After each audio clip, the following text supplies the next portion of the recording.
है। मैं इंटक का जनरल सेक्रेटरी भी हूँ और ग्राम पंचायत क्षेत्र पड़री का जनप्रतिनिधि भी हूँ और कांग्रेस का एक पदाधिकारी भी हूँ।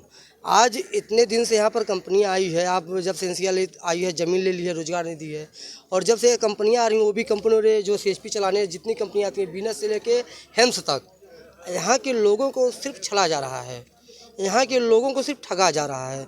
हम लोग जीएम ऑफिस जाते हैं, जीएम साहब से मिलने, जीएम साहब मुलाकात नहीं करते हैं, उनका जो सचिव है वो मिलने नहीं देते, बोलते जीएम साहब नहीं मिलेंगे। अभी सरपंच महोदया ने बताया, ये महिला सरपंच है, इनसे तक नहीं मिलते हैं।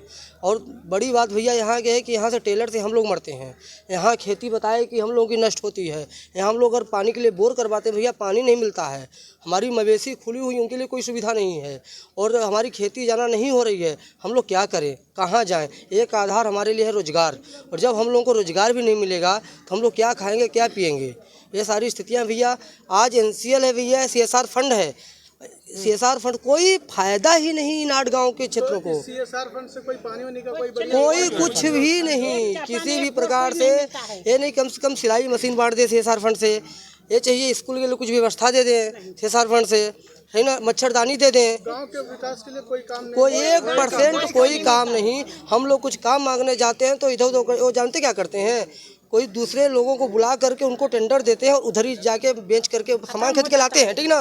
लेकिन जिसको देते हैं वो बेच करके पैसा कमा के वो ख़त्म कर देते हैं। दूसरी चीज़, जब से कंपनी हेम्स कंपनी आई यहाँ पर, तब से हमारे गांव के जो एक सरपंच महोदय होगी, 4 पंचायत के सरपंच जो है, जो यहाँ के आते हैं मुख्य लोग, वो जीएम साहब से बातचीत किए।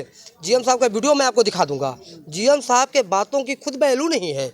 उन्होंने कहा था कि अगर भर्ती होगी तो यहीं के लोगों की होगी, पहले छटनी होगी।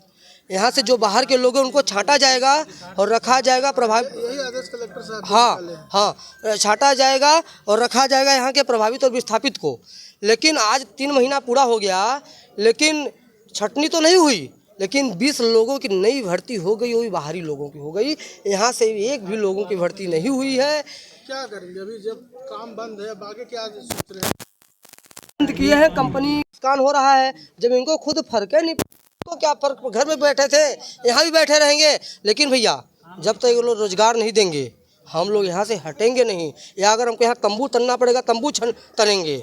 इनको मतलब जो भी ये करना चाहेंगे, हम इनसे प्यार से बात करने आए हैं। इनका काम इसलिए बंद किए हैं कि लोग सुनते नहीं हैं। अब आप ये देख लीजिए, करीब 4 घंटे से इनका काम बंद है, लेकिन इनको कितना घमंड है कि अभी तक एक भी व्यक्ति यहाँ पर बात करने नहीं आया कि काम क्यों बंद है। अब ये तानाशाही आप देख लीजिए। दूसरी चीज़, हम तो यहाँ पे सबसे कमज़ोर यहाँ के जिला प्रशासन को मानते हैं और यहाँ के विधायक और संसद को मानते हैं।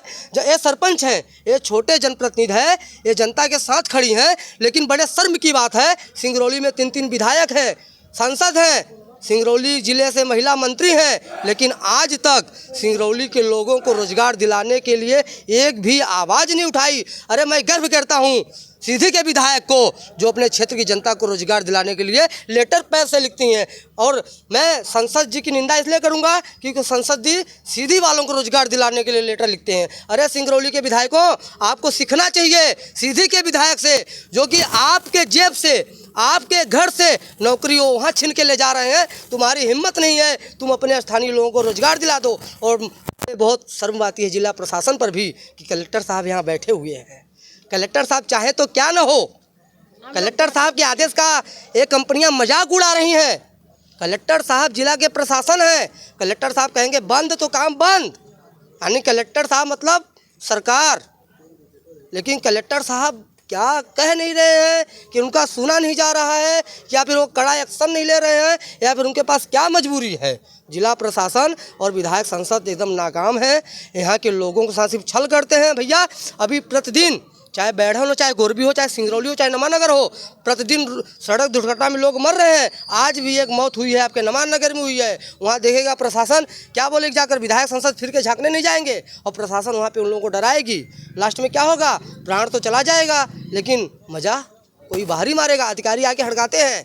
अब यहाँ बेचारे गरीब आदमी कोई भी अपना पेट पर्दा चला डर जाएगा। मुख्य मांग क्या है हमारी? मुख्य